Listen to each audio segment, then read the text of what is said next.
Hello. This week has been Remembrance Week, and we've been thinking about those who laid down their lives during the Great Wars and in the service of this country in order to gain us freedom.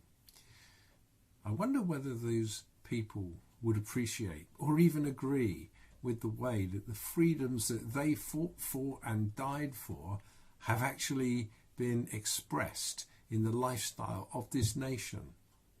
For some, the freedom that they have, which of course we're being limited in at the moment, is a freedom to express a life that's far from God and far from the heritage of this Christian nation in which we live and in which we seek to walk as godly people.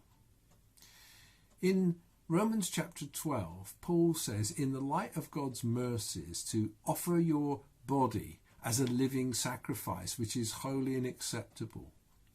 He puts us all under an obligation in the light of God's mercies, in the light of the ultimate sacrifice that Jesus paid for us at the cross. We have this obligation that we also sacrifice our lives. He died for us so that we can live for him. He took up his cross and then calls us to take up our cross, which means that our lives are shaped by and rooted in the historic sacrifice of Jesus. The love of God is not just a feeling that comes and goes. The love of God is manifest in a lifestyle, forged in the heat of real life experience where we make choices on a daily basis. Our hearts moved by the grace that God has shown to us, and our minds clear about the convictions that Jesus has placed within us. The way that we experience this sacrificial life is by not being conformed to the world. The freedom that Christ has given us is not a freedom to just go out and live like the world lives, but a freedom to live the life of God.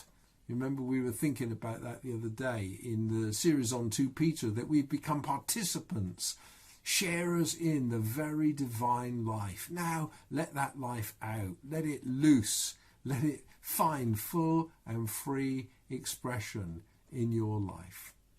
Yes, we are very grateful to the historic victories 75 years ago, VE Day, VJ Day. We've celebrated that.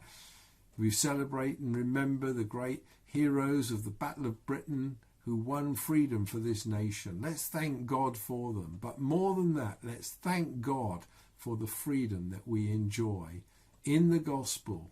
And let's give ourselves once again this day to cross-shaped lives and to serve the Lord.